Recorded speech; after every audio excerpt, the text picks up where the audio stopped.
Welcome to lecture number 11 of my series on advanced mathematical physics, in which we have been discussing differential geometry.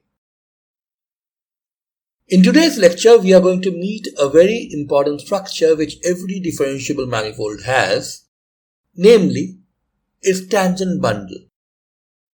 But before we go there, let me remind you a bit about tangent vectors, things we had already discussed in some great detail in previous lectures. Although I have talked about different versions of notions of a vector, like the physicist one, the geometer's one, and so on, for most of the rest of my lectures, we are going to stick to the algebraized one. And let me remind you that a tangent vector at a point P to a manifold is basically a map from the set of continuous smooth functions of the manifold to the real line. That is, if you feed it a function, it will give you a real number. So it's really a functional, something which turns functions into numbers. And in deference to standard custom, we write the arguments of a functional using square brackets. That's why we have written VP square bracket with the argument inside here. Now, the major properties which a tangent vector must obey are the following. It must be linear, or rather are linear, in the sense that if you multiplied two functions f and g, both members of C infinity m, by two real numbers a and b, then the result will be a times vpf plus b times vpg. In other words, a linear combination of functions acted upon by a tangent vector will return a number which is a linear combination, the same linear combination of the results of the tangent vector acting on the individual functions. Now, another property which tangent vectors must have, and which essentially identify them as being tied to a particular point on the manifold, involves the way a tangent vector acts on a product of two functions. And that rule is the following. When a tangent vector Vp acts on a product Fg, it acts like a derivative.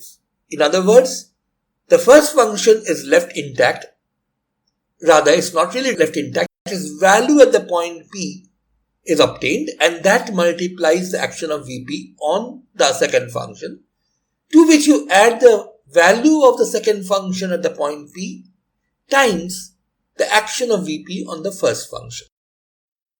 So this is very similar to the way in which a derivative acts on a product of two functions, and that's why this is often referred to as a derivative property of tangent vectors. Any linear functional which has a derivative property of this kind is a member of the set of all tangent vectors at the point P. Let me remind you once again that the point P here is specifically indicated by the fact that when Vp acts on a product, you get function's value at the point P times Vpg plus g's value at the point P times Vpf. Let me also remind you that the set of all tangent vectors at the point P, the set which we denote by TPM, is an n-dimensional linear vector space, and if you set up the manifold with charts, which you of course have to do, that's the way in which a manifold is defined, or rather a differentiable manifold is defined in the first place, and if you consider a particular chart u, phi surrounding the point P, which means P belongs to the domain U of this chart, and the coordinate functions associated with this chart are x1, x2 up to xn, which means that of course I am talking of an n-dimensional manifold M here. Then if you take the set of all coordinate curves passing through the point P, curves in which only one coordinate changes while you move along the curve, and take the set of all of the tangents of these coordinate curves, this set, which is denoted by del xi at the point P, where I ranges from 1 all the way up to n, provides you with a basis of TPM, which is actually why we know that TPM is an n-dimensional linear vector space. Let me also remind you of one notational issue here. We are using del xi as a notation for the tangent vectors to coordinate curves. This notation is meant to remind you of the standard notation that we use in multivariable calculus of the partial derivative. Although, what really happens when del xi acts on a function on the manifold is slightly more complicated than a partial derivative. After all, you cannot directly do calculus on the manifold. What you do is pull the function back onto Rn using phi inverse.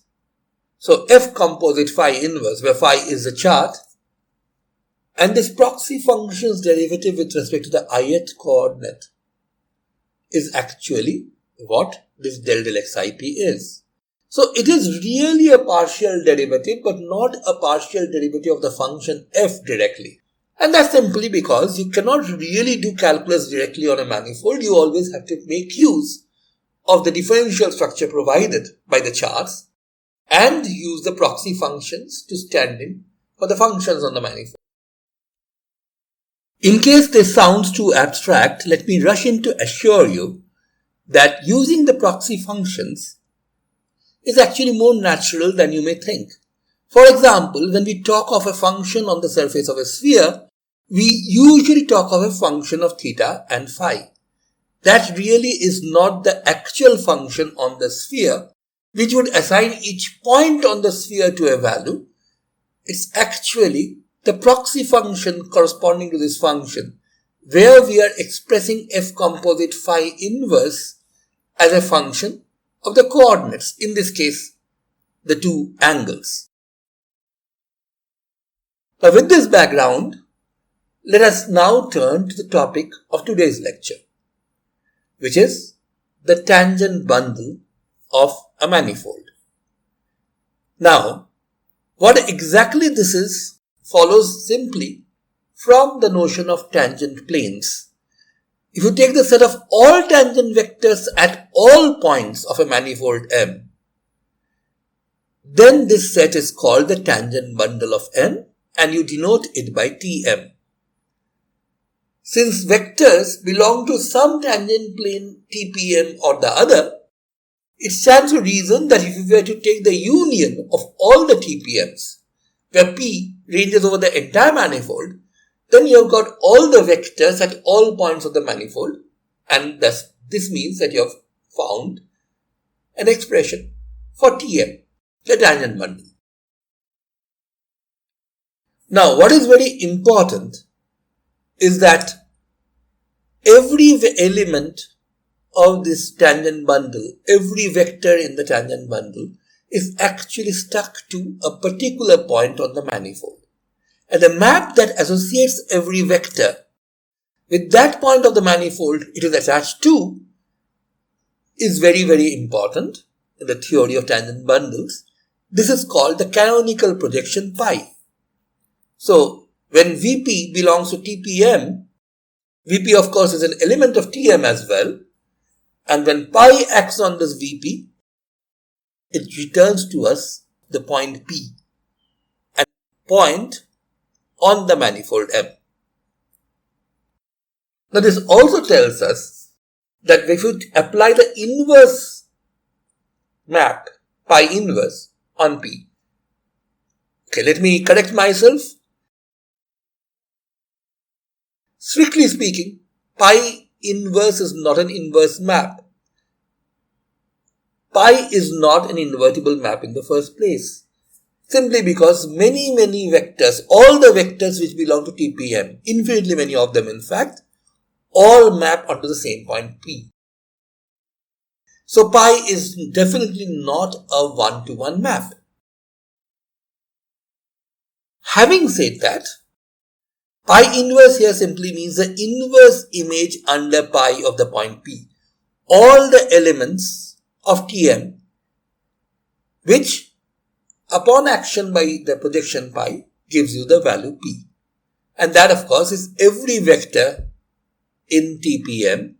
So pi inverse of P, this inverse image of the point P under the inverse projection, is actually nothing but the tangent plane at the point P of the manifold. Now there's a rather nice geometrical way of denoting this tangent bundle of a manifold. If you at least symbolically denote each tangent plane stuck to a point by a line joined to the point. The line, typically we draw that as a straight line, is meant to convey the linear structure of the linear vector space involved. Of course, the actual tangent plane is not a line, it's actually an n-dimensional linear vector space. But we are just using a line as a symbol for that. If you do that, then basically the tangent bundle can be sort of signified by this. Here M is the manifold. I've drawn a two-dimensional manifold because that's the best I can do on a two-dimensional piece of paper. But to each and every point on the manifold, you have an attached tangent plane, TPM. The line attached to a given point signifies that particular tangent plane. And of course, there are tangent planes stuck to each and every point. So you would basically have lines in this representation stuck to every point. I've just drawn a large number of them, but definitely not all of them. Now, from this picture, it also should be sort of obvious why the tangent bundle is really a special case of something which is called a fiber bundle. Each of these tangent planes stuck to a point are examples of fibers. In this picture, it definitely looks like the fibers of a carpet. Of course, in a real carpet, you do not really have fibers at every point, but in a good enough high quality carpet, you would really get a pretty close approximation to that. Of course, you have to imagine that you have a fiber stuck to every point to get to an accurate picture of a fiber bundle. The tangent bundle is a special case of a fiber bundle where the fiber happens to be the tangent plane at the point P to the manifold. We will see more and more examples of such fiber bundles later. The cotangent bundle is one which we are going to meet very soon in the series of lectures. And the theory of fiber bundles in themselves is a very, very important and rather rich theory. But we are not going to go into that until the time comes. For the time being, let's stick to this as a sort of mental picture which we can make use of to visualize what a tangent bundle is like. Now, the fact that M is a differentiable manifold means that it has a differential structure. A structure provided to it by an atlas which has charts which obey certain compatibility conditions. We had described these things in detail earlier. It so happens that the differential structure of M induces a differential structure on its tangent bundle Tm. And the way in which this is done is the following. Firstly, if U phi is a chart on M, then the inverse image of U under the projection, pi inverse of U, is basically a collection of lots and lots of different tangent vectors. And if Vp is a particular element of this, then it has to be a linear combination of the vectors del del xip, which of course, as we have seen earlier, provides a basis for TPM. The coefficients of these tangent vectors are real numbers, and they of course depend on Vp. So what we can do is denote Vp in the following manner. You can write Vp as a linear combination of the del del xips with coefficients which we are going to write down as q dot I of Vp. So basically this defines the n functions q dot I. These are functions from pi inverse u to r. Each one, of course, is a single real number which depends on the particular element Vp of pi inverse u that you're looking at. Why q dot I? The answer is, it's the notation which has been borrowed from Lagrangian mechanics. We will talk more about the application of differential geometry to mechanics later on. For the time being, let's just treat that simply as a notation. If you want to specify a particular element of pi inverse u uniquely, just specifying the q dot I VPs, these numbers will not do. You will also have to tell me exactly which point of the manifold the vector is attached to. For that, you will need n more numbers. Those numbers are what you would call q1 to qn. So those are your so-called coordinates, and these are quote-unquote velocities. This becomes very real when you're talking of Lagrangian mechanics, but for the time being, this is just a notation, as I've already said. And q dot I Vp, from the standard theory that we had developed of tangent vectors before, is simply the result of Vp acting on the ith coordinate function xi. As I was saying, you would also need n functions qi, q1 to qn, to basically say exactly which point P of the manifold is being referred to here. These are maps from pi inverse u to R, and qi is nothing but the ith coordinate function composed by the projection. So you first take a point of pi inverse u, an element of pi inverse u, let's say Vp. You first apply the projection pi on that to get the point P of the manifold, then you take the coordinate function xi and make it act on that. This, of course, gives you the ith coordinate value of that particular point P that you're talking about. And from our notion of pullbacks, we know that xi composite pi is nothing but xi pulled back using pi star xi, into a map from pi inverse u to R. Xi's are maps from M to R. Pi is a map, basically, which takes you from pi inverse u to M, and pulling back using pi pulls back a map xi from the manifold M back to pi inverse u. Now, these functions that I have just talked about, the n functions q1, q2 up to qn, and the previous n functions q dot 1, q dot 2 up to q dot n, together give us coordinate functions for a particular chart on Tm. Here we are talking about a chart with domain pi inverse u, and the mapping is now called phi bar.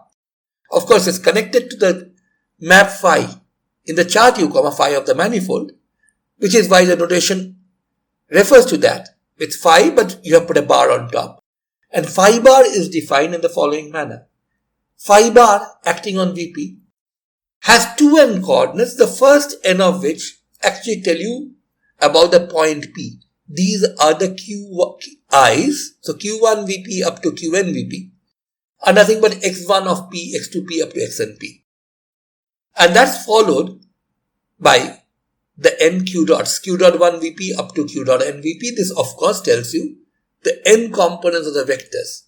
Remember that once you have the chart u, phi set up, all the tangent vectors del x1p, del x2p, and to del xnp are all specified by the coordinate system itself. So if you just give me the components of the vector, you know what the vector is. But of course, in order to know del x1p up to del xnp in the first place, you'll have to know which point P you're talking about, and that is given by the first n coordinates. So if you give me these two n coordinates, you have uniquely pinpointed the point Vp of Tm, which is why we are at least tentatively claiming at this stage that this is a chart on Tm, this pair pi inverse u, phi bar. In order to see that this is really a chart, what you need to do is take a look at what phi bar acting on pi inverse u gives you. This should be an open subset of R2n if this is to be a valid chart. And of course, phi bar, the map has to be a one-to-one map onto phi bar pi inverse u. Now, of course, we need to prove these assertions before we can take this as a genuine chart. But before we do that, let me try to show you what we are talking about in a pictorial fashion. I borrowed this particular picture from a book by Torres del Castillo. The book is called Differentiable Manifolds, a Theoretical Physics Approach. In fact, not only this picture, many of the examples and topics, not all of them, but many of them that I am talking about in this particular lecture series is actually based on this book. So if you want to have a book to study along with this course, you might like to take a look at this particular book. Now, what you can see here is the manifold M has been depicted by the surface here, and these are the fibers, the tangent planes at different points. They're actually stuck to points on the manifold. They have been just drawn a bit above just to sort of give this picture a bit of clarity. Now, U phi is a particular chart in this manifold. So, U is the domain of the chart, the subset of M, and phi carries it from M onto a subset, an open subset of Rn. Now, what you need to focus on is this cylinder-like thing here, which is basically the collection of all the tangent planes stuck to points inside M. This is my pi inverse U. And phi bar, this chart that we are talking about, the map, is actually going to project pi inverse U or map pi inverse U, all points here, which means all the vectors in here, into an open subset of R2n. Now first, let us take a look at this assertion that the subset phi bar pi inverse U of R2n is an open subset. That's pretty easy to see that if you apply phi bar on pi inverse U, you are going to get a bunch of elements, a set of elements like this, where the first n components are actually the n coordinates of points in U. So basically, these n coordinates are going to give you essentially phi of U, whatever the chart phi maps points of U into. On the other hand, the next n coordinates that you have here are components of the tangent vectors, and these components can range all the way from minus infinity to plus infinity. So basically, the first n components here are elements from phi bar U. The next n components are any elements of Rn. So, phi bar acting on pi inverse U basically is phi U's Cartesian product with Rn. And it's a standard result in topology that if you have an open subset of Rn and you form a direct product with another open subset of Rn, in this case Rn itself, the result is going to be an open subset of Rn cross Rn. This is a standard result in the product topology. So, our first assertion is okay. The map phi bar does map the entire pi inverse U onto an open subset of R2n. Now, what about the one-to-oneness? In order to explore that, let's take a look at phi bar Vp1 being equal to phi bar, let's say Wp2. So, Vp1 and Wp2 are two different, possibly different vectors, both belonging to pi inverse U, on which phi bar returns the same value. But if this were to happen, all the twin numbers returned by phi bar on Vp1 must match the twin numbers returned by phi bar on Wp2. If you look at the first n of these components, they are really nothing but x1 composite pi, x2 composite pi, etc. The pullbacks of x1, x2, x3 to pi inverse U. So, x1 composite pi acting on Vp1, or let's talk of the general case, xi composite pi acting on Vp1 must be equal to xi composite pi acting on Wp2. But pi of Vp1 is nothing but P1 and pi of Wp2 is nothing but P2. So, what we are really saying is xi of P1 must be equal to xi of P2, and this has to hold for all the i's from 1 to n. And this immediately tells us that P1 must be equal to P2. Since U, phi is a bona fide chart to begin with, phi must be a one-to-one map on U. So, all the xi's matching means phi acting on P1 must be the same as phi acting on P2. Therefore, P1 and P2 must be the same point, the point P. Now let's come to the next n coordinates. If q dot I Vp1 is equal to q dot I Wp2, which of course will be a consequence of this equality, then it must imply that all the components, the ith component Vp1 xi, must match Wp2 xi. And this again has to hold for all the i's. So, if you have exactly the same components, and because P1 and P2 are the same points, the basis vectors del del xi P1 must be equal to del del xi P2. What we have is the vector part must be exactly the same. So, Vp1 must be the same as Wp2, and therefore, phi bar is an injective map. So, what we have established is that our chart, pi inverse u, phi bar, is a genuine chart on R2N. But let me remind you that one chart does not really give a manifold its differential structure. For that you need a whole collection of charts, and you'll talk about whether they are compatible with each other. Now, this is the question that we will turn to next. What about the compatibility of the different charts? You have many charts, maybe possibly infinitely many, on the manifold M, U1 phi 1, U2 phi 2, U3 phi 3, and so on. Each one of them will give rise to a valid chart by this process on Tm. Question is,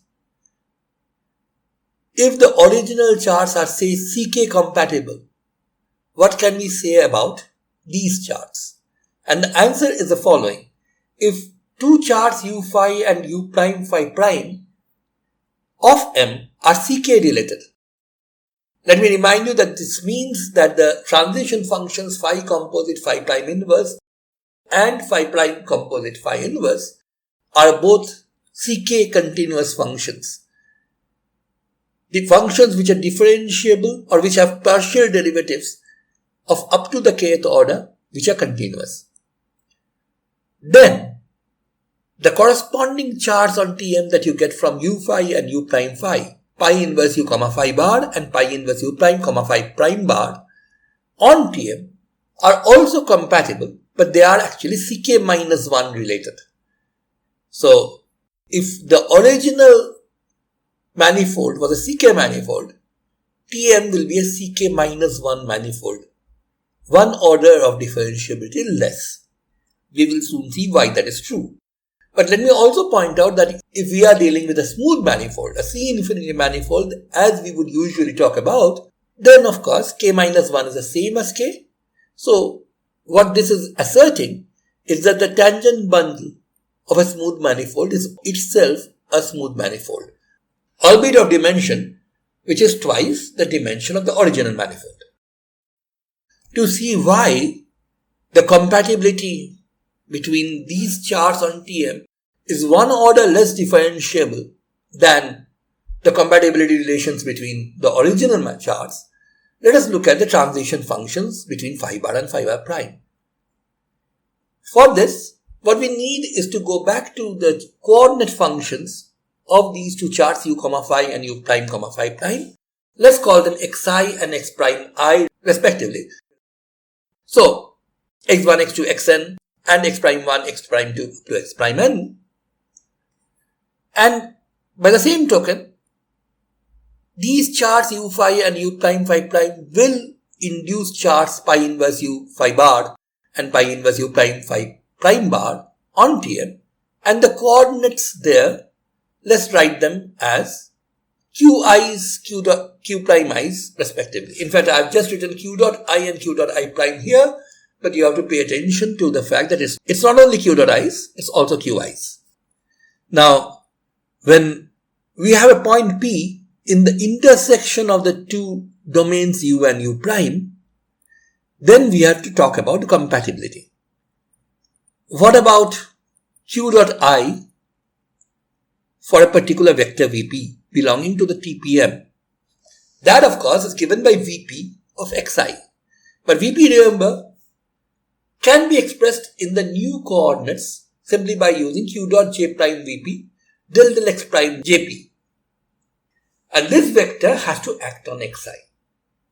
Now, from the fact that this is a linear combination, it's very easy to figure out that q dot prime j Vp are numerical factors which stay outside, and it's the del x prime Jp, the tangent vectors which act on the functions xi. And that result is often written in this very familiar shorthand, del xi del x prime j, evaluated of course at the point P. Now, this means that you can write q dot I Vp as q dot prime j Vp times del xi del x prime j of pi of Vp. So in terms of the argument Vp here, this is really q dot prime j times the pullback function pi star del xi del x prime j, both acting on Vp. In other words, the transition rule here is simply q dot I equals q dot prime j pi star del xi del x prime j. Note that here we are talking of two functions being multiplied together to produce this function. And very similarly, the inverse transformation, the transformation from the original q's to the q primes, can also be seen in terms of the q dots. Q dot prime I has to be q dot j times the pullback of del x prime I del xj. Let us now turn to the issue of compatibility between the charts phi bar and phi bar prime. Notice that the maps that you have there have 2n components each. That means you get 2n numbers out of phi bar or phi bar prime acting on a particular Vp. The first n of these basically give you coordinates for the point P where the vector is attached to in terms of the chart phi as opposed to the chart phi prime. These numbers are obviously related to each other via the original transition function between the maps given by phi and phi prime.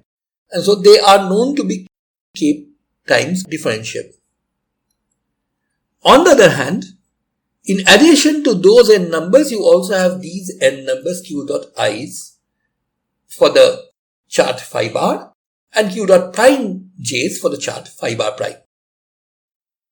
Notice that the connection between them is basically given by an additional derivative that you have to do on the transition functions.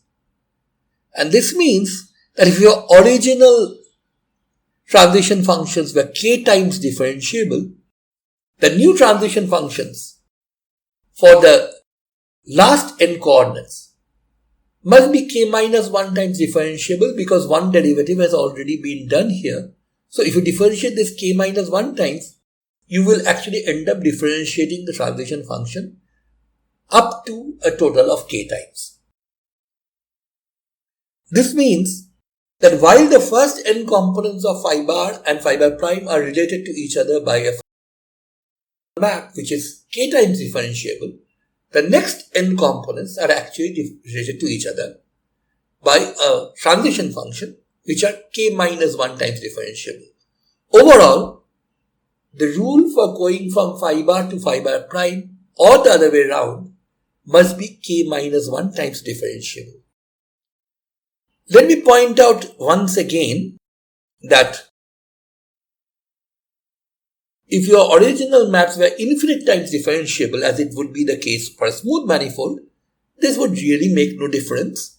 But for a CK compatible subatlas where you have a bunch of charts which cover the entire manifold and each are pairwise CK compatible, that is the transition functions are differentiable of class CK, then from each of these I will get a pi inverse ui, phi bar I chart which will give you a subatlas on Tm, and this subatlas is going to be Ck-1 compatible.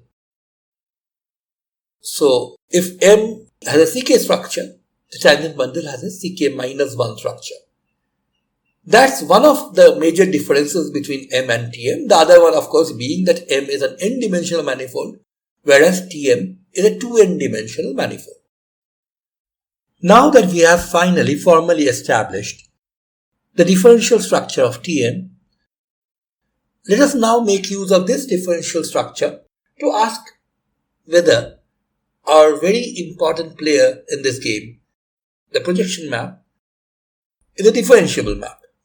Let me remind you that the projection map pi is a map from Tm to M, and if you pull back the coordinate functions on M, xi's, using pi, the function pi star xi, the pullback, which is of course the same as xi composite of pi, are nothing but the qi's, which form a part of the coordinates described by the phi bar charts which form the differential structure of Tm.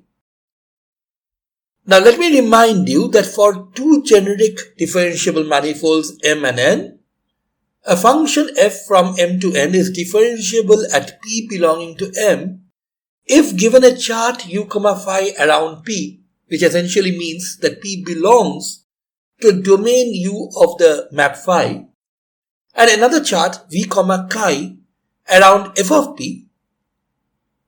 The Rm to Rn map formed by chi composite f composite phi inverse, which of course starts from phi of u, takes a point in the open subset phi of u of Rm, takes it on via phi inverse onto the manifold M, then via f onto the manifold N, and then applies chi finally to get an element of an open subset of Rn, chi of V.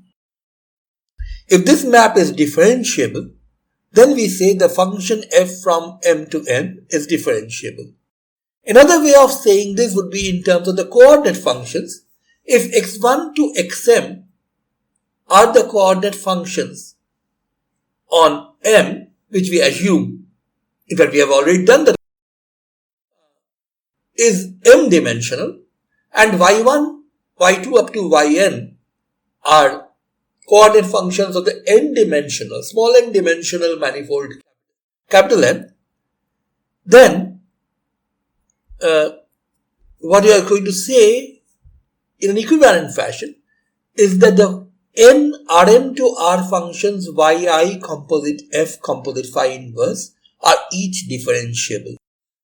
Notice that chi composite f composite phi inverse, the single Rm to Rn function can be thought of as a collection of n different Rm to R functions, which are precisely these functions yi composite f composite phi inverse. Now, for the projection map pi, what we should look at are phi bar inverse, that's in place of phi inverse, and that has to be followed by pi, and then finally the coordinates in the range here, these coordinate functions are actually our xi's, so we should look at xi composite pi composite phi bar inverse. And what this really does is that it takes the coordinates of a point on Tm, namely q1 vp up to qn vp followed by q dot 1 vp up to q dot n vp. Phi bar inverse, of course, takes it back to the point vp on Tm. The projection pi just takes you to the point p, and when you calculate xi of that, what you get is nothing but the ith coordinate of the point p where the vector vp was attached, and that is nothing but the ith element among the first n coordinates, the qi vp. So basically what this does is that from a tuple of 2n numbers, it picks out only one of the numbers, the ith number belonging to the first half. Now this obviously is a differentiable map, and therefore the projection map pi is rather trivially a differentiable map. Let us now combine whatever we have learned about pi, the projection map today, and the push forward or Jacobian operation that we talked about in the previous lecture to discuss what happens to vectors when you push them forward using pi star. That is, pi is a map from Tm to M. Of course, by the standard method by which any differentiable map between two manifolds leads to a push forward map, this map pi will lead to pi star V, where V is a vector in Tm, which will essentially be a map from the tangent plane of Tm to the tangent plane of M at the point pi of V. Now, it's easiest to see what this does in the language of coordinates. If u comma phi is a chart on M, we already know that this gives rise to a corresponding chart on Tm composed of a domain pi inverse u and a chart phi bar. Now, phi bar of course has coordinates which come in two kinds, the q's, which are the first n coordinates, and then q dots. Now, if you take any vector v in pi inverse u and try to push forward the tangent vector corresponding to the ith coordinate del del qy at v, then this gives rise to the following. In order to see what that vector is going to be, this pi star v del del qy v is going to be, what we have to do is take a look at this in the tangent plane t pi v m, where of course the del del xi's at pi v form a basis.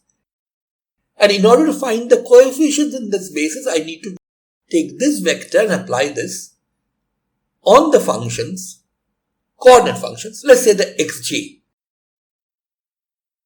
Now, notice that del del qy at v pushed forward by pi star v acting on a function is nothing but this vector del del qy v acting on the pullback of the function. So, you pull back xj using pi star and apply del qy v on that.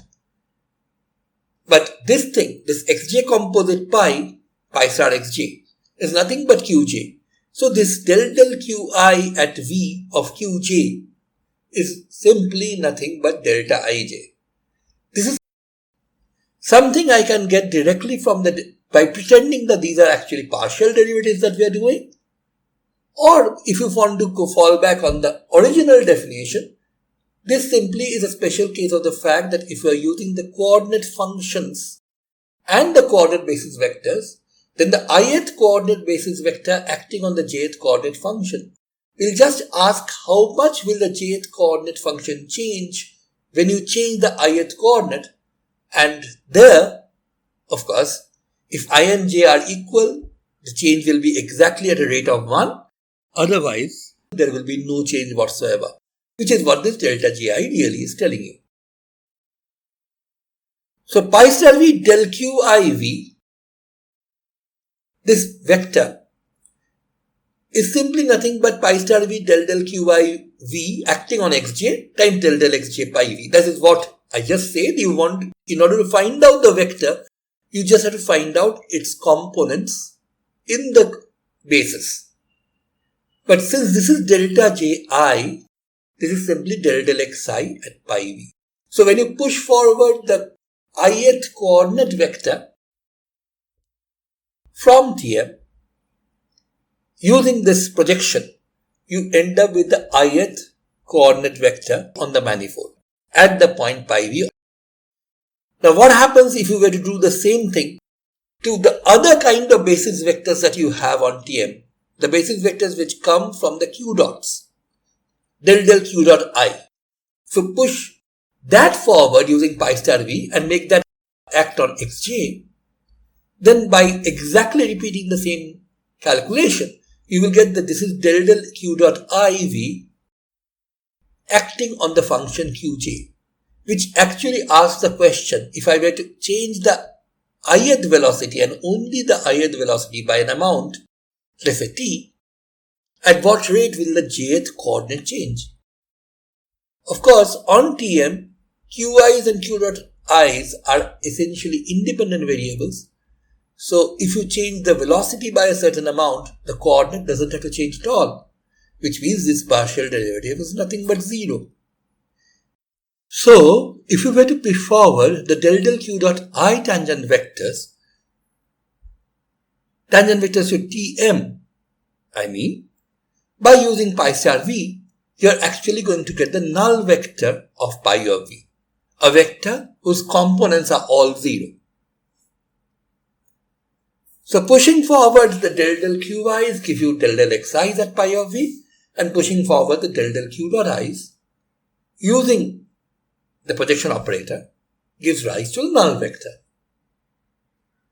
These results are going to be extremely important in future lectures. In the next lecture, we are going to take a look at a very, very important kind of entity in differentiable manifolds, especially important in physical applications: the vector fields. Vectors, of course, are tied to specific points on a manifold. A vector field essentially assigns to every point on a manifold a vector tied to that point. So it's a map from M to Tm, but with this special property that if you look at the map at a point P and then follow it up by the projection operator, you are bound to get back the point P. We will have a lot more to say about vector fields in the next lecture. Bye for today.